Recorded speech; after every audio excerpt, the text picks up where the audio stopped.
Hello friends, welcome back to my YouTube channel Prasmit learning point. दोस्तों, आज मैं आपके लिए एक न्यू वीडियो लेके आया हूं जिसमें मैं आपको पढ़ाने वाला हूं एक न्यू टॉपिक। जितने भी टॉपिक्स मैं पढ़ा चुका हूं उन्हीं के बिहाफ पे एक न्यू टॉपिक हमारा आया है।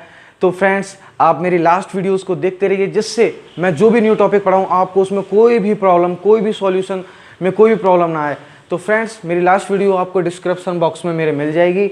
उनको देख के आप इस डेरिवेशन को करने में कोई प्रॉब्लम आएगी तो प्लीज़ उन वीडियोस को आप देख लीजिए। और अगर आप नए सब्सक्राइबर हैं यूट्यूब पे तो प्लीज़ मेरे चैनल को सब्सक्राइब कर लीजिए और बेल आइकन का बटन जरूर दबा दीजिए, जिससे मैं कोई भी न्यू वीडियो डालता हूँ उसका नोटिफिकेशन आप तक पहुँच जाए। तो फ्रेंड्स, अब तक मैंने आपको पढ़ाया था एक चालक तार के कारण किसी बिंदु पर वैद्युत क्षेत्र की तीव्रता। उसके बाद हमारा न्यू डेरिवेशन आया था कोई भी चादर है उसके कारण किसी बिंदु पर वैद्युत क्षेत्र की तीव्रता।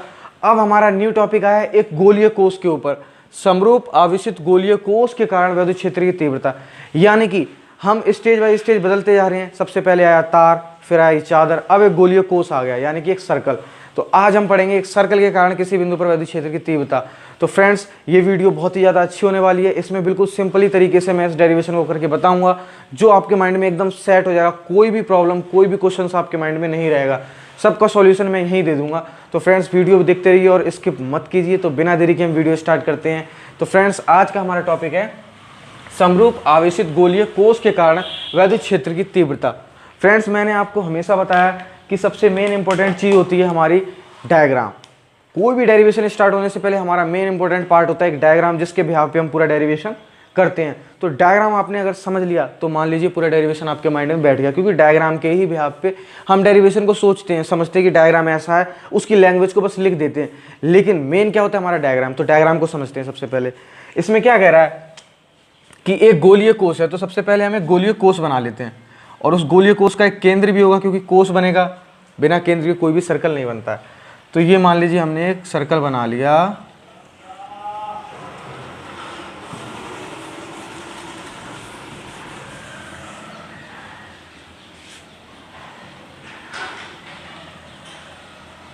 ये हमारा सर्कल हो गया और इसका केंद्र हमारा ये हो गया। तो फ्रेंड्स, एक सर्कल हो गया, केंद्र हो गया। अब क्या कह रहा है, समरूप आवेशित वितरित है, यानी इस पे एक आवेश इसके चारों लंब वितरित है। इस पे आवेश समरूप से वितरित है, एक समान रूप से वितरित है। इस पे एक समान रूप से हमारा आवेश वितरित हो गया। अब कहता है किसी बिंदु पर वैद्युत क्षेत्र की तीव्रता ज्ञात कीजिए इस गोलीय कोष के कारण। तो गोलीय कोष के सबसे पहले मैं इसकी त्रिज्या बता देता हूँ, त्रिज्या कितनी है। फ्रेंड्स, इसके केंद्र से और इसकी सतह तक हमारी त्रिज्या कैपिटल R होगी। अब कह रहा है किसी बिंदु पर, यानी आसपास कोई बिंदु होगा जिस पे हमें वैद्युत क्षेत्र की तीव्रता ज्ञात करनी है। तो मान लीजिए हमारा इससे स्मॉल r दूरी पर एक बिंदु P है। स्मॉल r दूरी पर एक बिंदु P है।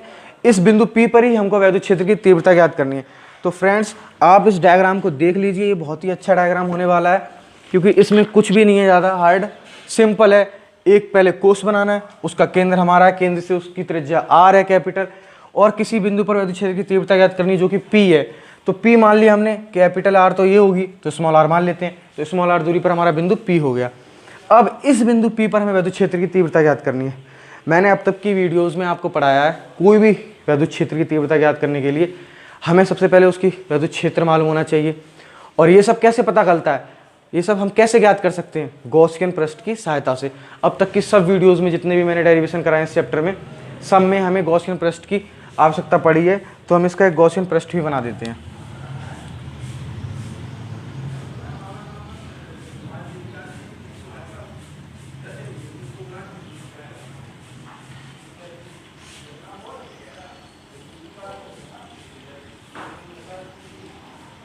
तो फ्रेंड्स, इसका ये गॉसियन पृष्ठ हमारा बनके तैयार हो गया।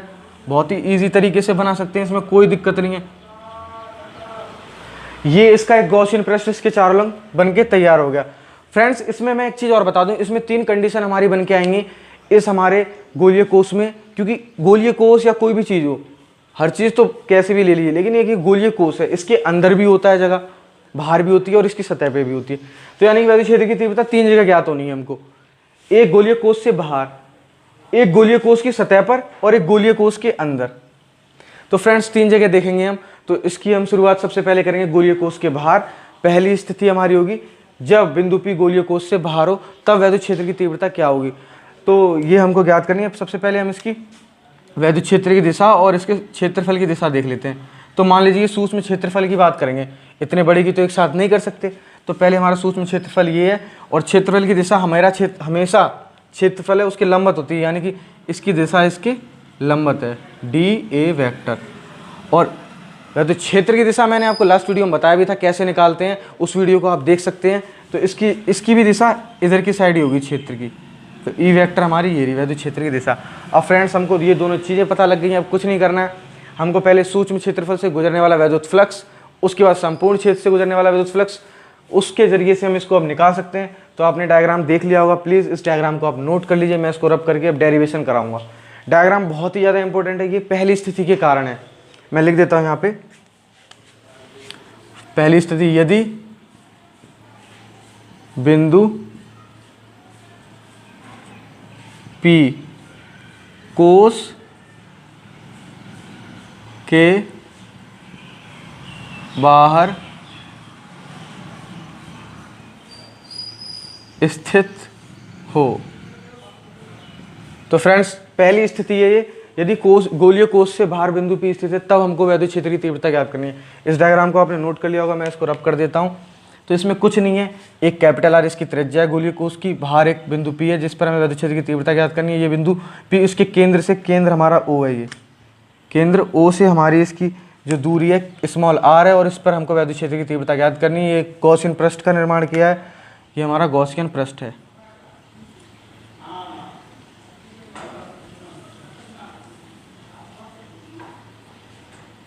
ये गॉसियन पृष्ठ हो गया हमारा, तो आप इसको नोट कर लीजिए। अब मैं इसको रब कर देता हूँ।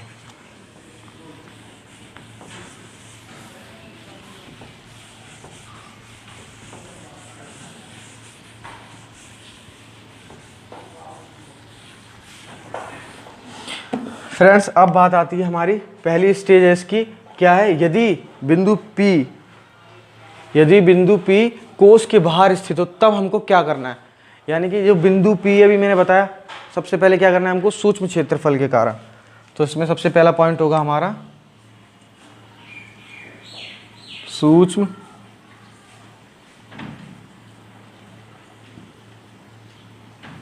क्षेत्रफल से गुजरने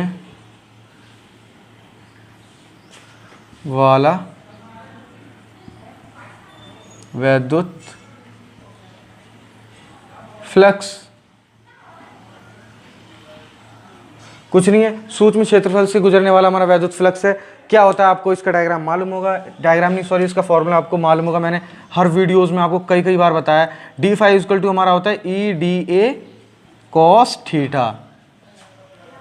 फ्रेंड्स थीटा की बात आती है, थीटा आपको मालूम होगा, जब वैद्युत क्षेत्र की दिशा और क्षेत्रफल की दिशा जब समांतर होती है तो थीटा हमारा 0 बनता है, यानी हमारा कोण 0 डिग्री है। तो कॉस थीटा की वैल्यू हमारी 1 आएगी, कॉस 0 डिग्री की वैल्यू 1 होती है, ये आप पहली बात याद रखिए। तो d phi equal to E d A cos theta हो गया। अब हम बात करते हैं संपूर्ण, तो संपूर्ण क्षेत्रफल से गुजरने वाला वैद्युत फ्लक्स, संपूर्ण क्षेत्रफल से गुजरने वाला वैद्युत फ्लक्स। फ्रेंड्स इतनी बात भी आपको क्लियर होगी। अब संपूर्ण, सूक्ष्म क्षेत्रफल की बात खत्म होगी, संपूर्ण आ गया, यानी कि प्रॉपर एक फाई आ गया है। और इसमें क्या होता है, फाई की वैल्यू हम कैसे निकालते हैं, रेखीय समाकलन करते हैं हम डी फाई का, क्योंकि समाकलन क्या होता है, जो हमारी वैल्यू है पूरी निकाल के देना, छोटी से छोटी वैल्यू को पूर्ण बताना।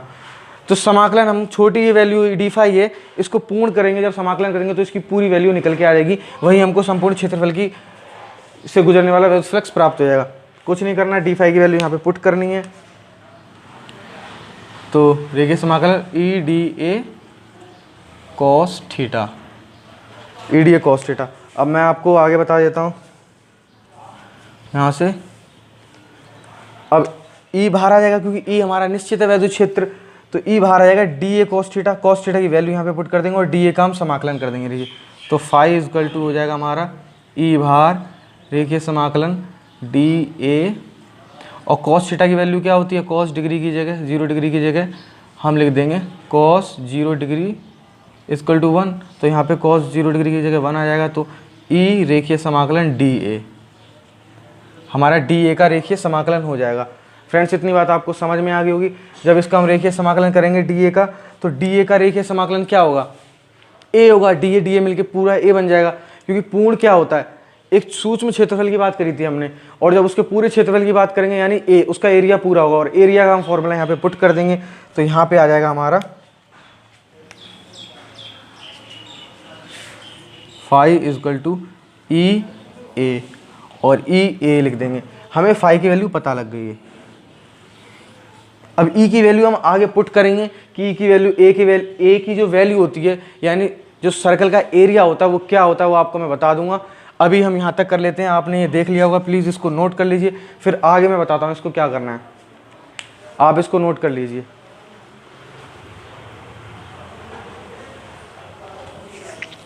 फ्रेंड्स तो आपने इसको नोट कर लिया होगा, मैं इसको रब कर देता हूँ। इसके बाद हम चलते हैं हम इसके आगे की तरफ।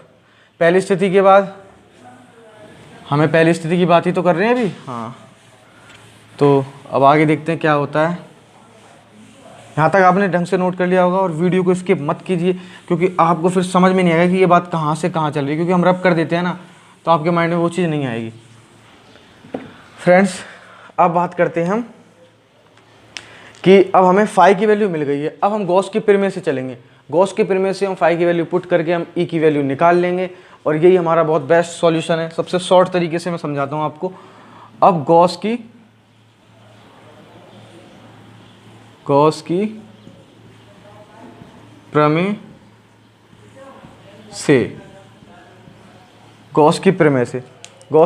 गॉस का फॉर्मूला क्या है, गॉस की प्रमेय का phi equal to Q upon epsilon naught. ये तो हो गया हमारा गॉस की प्रमेय। अब बात करते हैं हमें फाई की वैल्यू क्या बताई थी अभी मैंने, फाई इजकल टू ई ए निकला था, वही वैल्यू हम पुट कर देंगे यहाँ पे। तो हो जाएगी हमारी फाई की वैल्यू क्या थी, E A equal to Q upon epsilon naught. अब ए की वैल्यू क्या होती है हमारी, मैं आपको हाइट में बता देता हूँ। सर्कल का जो एरिया होता है वो होता है 4 पाई आर स्क्वायर। सिंपल सा 4 पाई आर स्क्वायर। यहाँ पे कुछ नहीं करना, हमको सीधी डायरेक्ट ए की वैल्यू पुट कर देनी है। तो E 4 pi R square equal to Q upon epsilon naught. अब ई की वैल्यू यहाँ से हमारी निकल के आ गई, E equal to 1 upon 4 pi epsilon naught Q upon R square. तो फ्रेंड्स यही हमारी निकल के आ गई वैद्युत क्षेत्र की तीव्रता, जो कि बहुत ईजी तरीके से निकल के आई है। अब मैं आपको एक बार इसको समझा देता हूँ। हमें फाई की वैल्यू पता थी, हम लास्ट में निकाल चुके थे, फाई इजकल टू ई ए था। और गॉस के प्रमेय से फाई का वैल्यू क्या होता है, formula phi equal to Q upon epsilon not.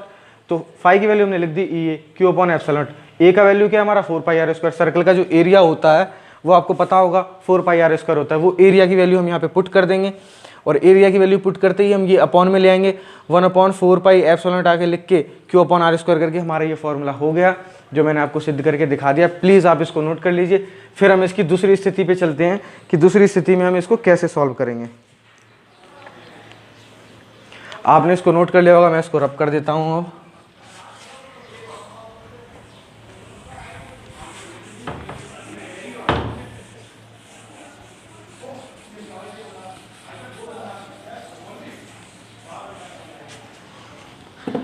Friends अब आती है हमारी दूसरी स्थिति, जब या यदि बिंदु P गोलीय कोष पर ही स्थित हो, यानी कि जो सर्कल है उसी पर स्थित हो, यानी गॉसियन पृष्ठ भी उसी पे हो और उस पे सर्कल पे ही बिंदु P स्थित हो, तो हमारा क्या होगा। तो इसमें हम सेकंड स्थिति में लिखते हैं, यदि बिंदु P कोष पर ही स्थित हो, कोष पर ही स्थित हो, तो कुछ नहीं करना। कोष पर स्थित का मतलब मैं आपको एक बात क्लियर बता देता हूं।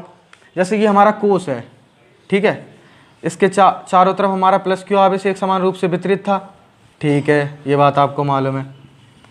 जब हमने बात करी इससे दूर बिंदु P है, जिसकी कैपिटल आर दूरी थी, इस पे हमें गॉसियन पृष्ठ खींच के हमने निकाला वैद्युत क्षेत्र की तीव्रता।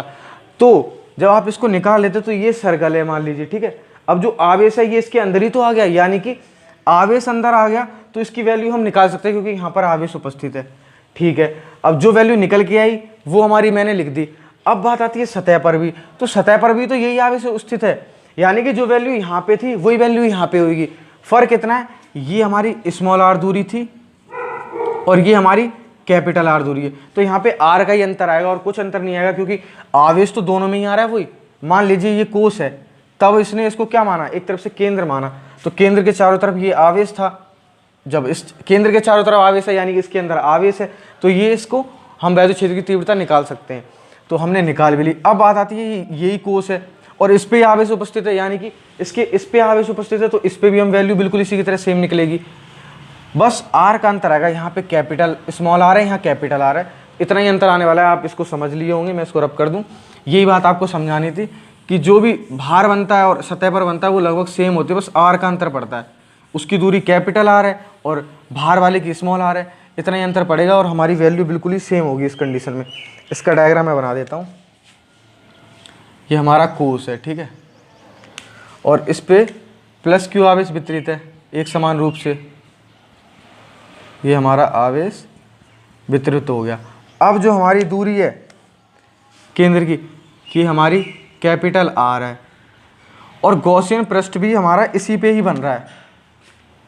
जो गॉसियन पृष्ठ है वो हमारा इसी पे ही बन रहा है और इसी पर ही हमारा बिंदु P स्थित है, यानी कि जो हमारा बिंदु P है इसी पर स्थित है, तो इसकी दिशा E वही सेम और क्षेत्रफल की भी दिशा सेम, यानी कि सेम कंडीशंस है और वही आवेश है, यानी कि वैल्यू सेम आएगी, बस त्रिज्या बदली है, तो त्रिज्या की जगह हम इस त्रिज्या को लिख देंगे और हमारा इसका भी मान बिल्कुल सेम होगा। तो हमारा E इक्वल टू क्या निकला था उसमें 1/4 पाई एप्सिलॉन Q अपॉन, वहाँ पे स्मॉल आर था, यहाँ कैपिटल आर निकल के आ जाएगा, कैपिटल आर स्क्वायर। यही हमारा इसका फॉर्मूला हो गया। बस आपको स्टेज याद रखनी है इसकी स्थिति, जब बिंदु P कोष पर ही स्थित हो तब ये निकल के आएगा फॉर्मूला इस स्थिति में, और जब बिंदु P कोष से बाहर स्थित हो तब यहाँ पे स्मॉल आर आ जाएगा।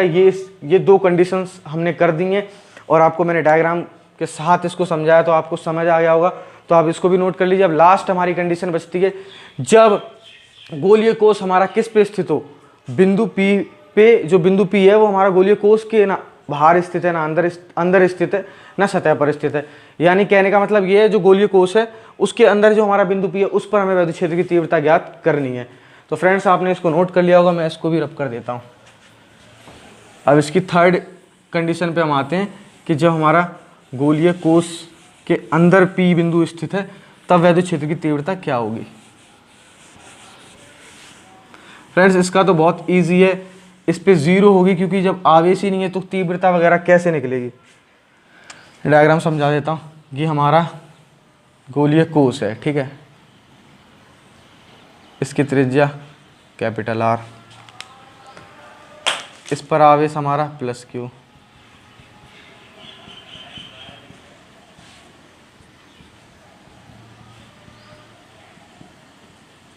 इतनी बात आपको समझ में आ गई होगी। हमारा एक कोष बन गया ये गोलीय कोष जिसकी हमने त्रिज्या लिख दी।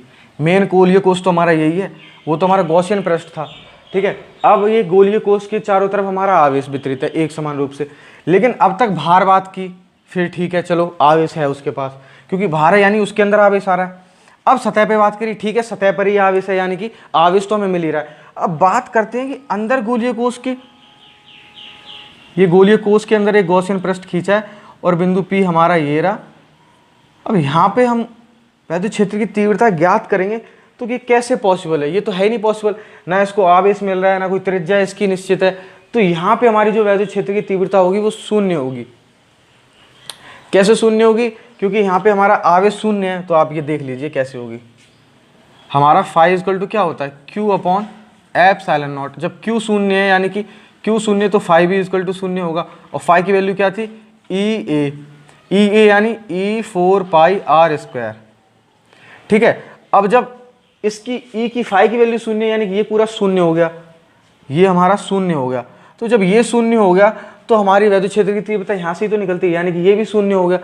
इक्वल टू क्या, मेन निर्णय हमारा क्या निकल गया, जब फाई की वैल्यू शून्य है, जब आवेश शून्य है तो फाई की वैल्यू शून्य है, जब फाई की वैल्यू शून्य है तो ई की वैल्यू शून्य है, यानी कि यहाँ पे हमें वैद्युत क्षेत्र की तीव्रता हमेशा शून्य ही मिलेगी।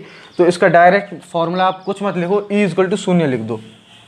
भाई सिंपल है, जब कोष के अंदर आवेश तो है नहीं, अब तक तो बाहर बात थी, चलो ठीक है बाहर आवेश मिल गया, सतह पर बात हुई, चलो सतह पर आवेश मिल गया, अब अंदर आवेश थोड़ी है, तो अंदर ई की वैल्यू हमारी क्या हो जाएगी, शून्य।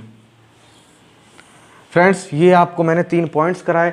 अब इन पॉइंट्स को आपने देख लिया होगा, समझ में तो आपको आ ही गया होगा, क्योंकि मैंने जिस तरीके से समझाया कि पहली कंडीशन में क्या था, जब कोष से बाहर था बिंदु पी, तब वैद्युत क्षेत्र की तीव्रता ज्ञात करने के लिए हमने एक गोलीय गॉसियन पृष्ठ की निर्माण किया था, जो उसके चारों तरफ डॉट डॉट करके मैंने बताया था। उसकी सहायता से हमने एक ई की वैल्यू निकल के आई थी 1/4 pi epsilon naught Q upon small are square. Second stage में क्या था, जो हमारा गोलीय कोष था उसके सतह पर ही हमारा गोलीय पृष्ठ और बिंदु पी स्थित था। डायग्राम में आप देख लेना, मैंने आपको समझा चुका हूं मैं। तो उसमें भी क्या था, कम से कम आवेश उसकी सतह पर तो है ही, बात वही है, बस त्रिज्या का अंतर आ गया था, त्रिज्या उसमें कैपिटल आर आ गई थी। अब बात आती है थर्ड स्टेज हमारी क्या थी, कि यदि, मैंने लिखी नहीं है मैं लिख देता हूं, यदि P है जो बिंदु P कोष के अंदर है, तब हमारा E इक्वल टू क्या आएगा, 0। वो मैं आपको सब समझा चुका हूं कैसे आएगा, क्योंकि अंदर आवेश भी नहीं है और बिना आवेश के हम वैद्युत क्षेत्र की तीव्रता ज्ञात नहीं कर सकते, तो ये हमारा शून्य हो जाएगा। मैंने प्रूव करके भी दिखाया, क्योंकि जब आवेश की वैल्यू शून्य है तो फाई की वैल्यू भी शून्य होगी, और फाई की वैल्यू शून्य यानी कि ई की वैल्यू भी शून्य होगी। वो मैंने फॉर्मूला के अकॉर्डिंग भी समझा दिया है, और थ्योरेटिकल भी समझा दिया है, और प्रैक्टिकल भी समझा दिया है, तो आपको ये चीज़ समझ आ गई होगी। अब मैं थोड़े से 1-2 पॉइंट्स और बता के इस वीडियो को यहीं फिनिश करूँगा, तो आपने नोट कर लिया होगा। मैं इसको रब कर देता हूँ।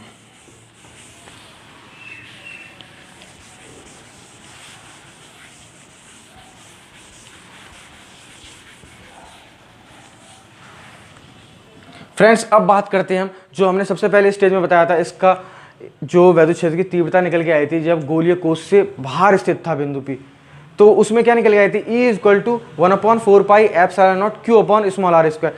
इसका अगर हम सदिश रूप देखेंगे, वेक्टर रूप, तो इसमें कुछ नहीं करना है, मैं आपको वेक्टर रूप भी साथ के साथ बता दूं, जिससे आपको कोई प्रॉब्लम ना है। पहली कंडीशन के लिए, पहली कंडीशन में क्या करना है हमको, जो हमारा फॉर्मूला था E equal to 1/4 pi epsilon naught Q upon R square है, ये तो हो गया सिंपल हमारा। इसका वेक्टर रूप कैसे लिखेंगे, सदिश रूप। सदिश रूप हम कैसे लिखेंगे, सदिश रूप सिंपल है हमारा, E equal to 1/4 pi epsilon naught Q upon R square. ये तो आपको याद ही है, ये मैंने बता दिया, बस यहाँ पे आपको डॉट लगा के वेक्टर आर कर देना है, यही हमारा इसका सदिश रूप हो गया। फ्रेंड्स सदिश रूप भी आना जरूरी है, क्योंकि कभी कभी एग्जाम में हमसे क्वेश्चंस में ये पूछ लेता है इसका सदिश रूप के जरिए आप क्वेश्चन को सॉल्व कीजिए, या इसका फॉर्मूला लिखिए सदिश रूप वाला, तो आपको ये भी मालूम होना चाहिए। इसी के अकॉर्डिंग हमारी दूसरी कंडीशन में भी सदिश रूप हो जाएगा, क्योंकि यहाँ कैपिटल आर है, वहाँ कैपिटल आर की जगह कैपिटल आर कैप हो जाएगा। तो फ्रेंड्स ये पॉइंट मैंने आपको क्लियर कर दिया। अब बात आती है कि गोलीय कोष भी तो एक पृष्ठीय तो है, कोई तार तो है नहीं कि वहाँ पे रेखीय आवेश घनत्व है, यानी यहाँ पे पृष्ठीय आवेश घनत्व आया, तो पृष्ठीय आवेश घनत्व की बात तो मैंने आपको बताई नहीं, क्योंकि हर वीडियो में उसकी बात। अब बताता हूँ पृष्ठीय आवेश घनत्व से क्या होता है, और जब वो उपस्थित है तो वैद्युत क्षेत्र की तीव्रता क्या होगी। तो फ्रेंड्स पृष्ठीय आवेश घनत्व के कारण हम देखते हैं पहली कंडीशन में क्या होगी, दूसरी में भी बताऊंगा, और थर्ड में तो बात ही नहीं है, क्योंकि उसमें तो शून्य आ चुकी है। तो हम इसके फर्स्ट कंडीशन की बात करते हैं, सिग्मा के कारण इसकी वैल्यू वैद्युत क्षेत्र की तीव्रता क्या निकल के आएगी। फर्स्ट कंडीशन में आपको मालूम होता है, हमने लिखा है E equal to 1/4 pi epsilon naught Q upon R square, ये फॉर्मूला आपको मालूम है। अब बात करते हैं पृष्ठीय आवेश घनत्व की बात आ रही है, यानी इसमें हम पृष्ठीय आवेश घनत्व की सहायता से Q का मान यहाँ पे पुट करेंगे, तो Q की वैल्यू हम पृष्ठीय आवेश घनत्व से निकालेंगे, वो आपको फॉर्मूला मैं बता चुका हूँ लास्ट वीडियो में, वो देख लीजिए। तो अब निकालते हैं इसको साइड में हम, क्या होता है हमारा sigma equal to Q upon A, तो Q इक्वल टू क्या हो जाएगा सिग्मा ए, इसका क्रॉस मल्टीप्लाई कर देंगे, ये हो गया हमारा Q का वैल्यू, यहीं पुट कर देंगे। E equal to 1/4 pi epsilon naught, Q का वैल्यू क्या है sigma A upon R square. Friends A का वैल्यू क्या है हमारा, हमारी बात चल रही है अभी किसकी बात चल रही है, हमारी गोलीय कोष की बात चल रही है, यानी कि इसकी त्रिज्या जो है हमारी पाई आर स्क्वायर होगा जो इसका गोलीय कोष का एरिया होगा, तो E equal to 1/4 pi epsilon naught sigma. A का वैल्यू क्या होगा 4 पाई कैपिटल आर स्क्वायर। गोलीय कोष की बात चल रही है ना, उसी पे तो आवेश स्थित है। अपॉन में क्या आ जाएगा आर स्क्वायर।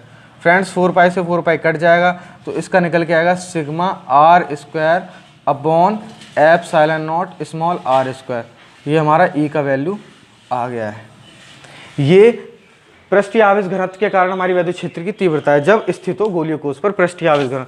फ्रेंड्स आप इसको समझ में आ गया, नोट कर लीजिए। अब हम बात करते हैं, हमारा नेक्स्ट टॉपिक आता है जब हमारी कंडीशन दे रखी हो, जब हमारा गोलीय कोष जो है, गोलीय कोष पर ही हमारा बिंदु P स्थित है, तब सेकंड कंडीशन में हम इसका फॉर्मूला लिख के तब इसको अप्लाई करते हैं पृष्ठीय आवेश घनत्व को। तो सेकंड कंडीशन हमारी क्या है, सेकंड कंडीशन में हमारा फॉर्मूला निकल के आता है E equal to 1/4 pi epsilon naught capital R square, उसमें स्मॉल आर स्क्वायर, इसमें capital R square, Q upon R square हो गया, मैंने लिख दिया पूरा 1/4 pi epsilon naught Q upon R square. ठीक है फ्रेंड्स, ये था हमारा सेकंड कंडीशन में E की वैल्यू। अब इसमें सिग्मा की वैल्यू हम वो वैसे ही पुट करेंगे, तो देख लीजिए E equal to 1/4 pi epsilon naught, Q का वैल्यू क्या था sigma A upon R square.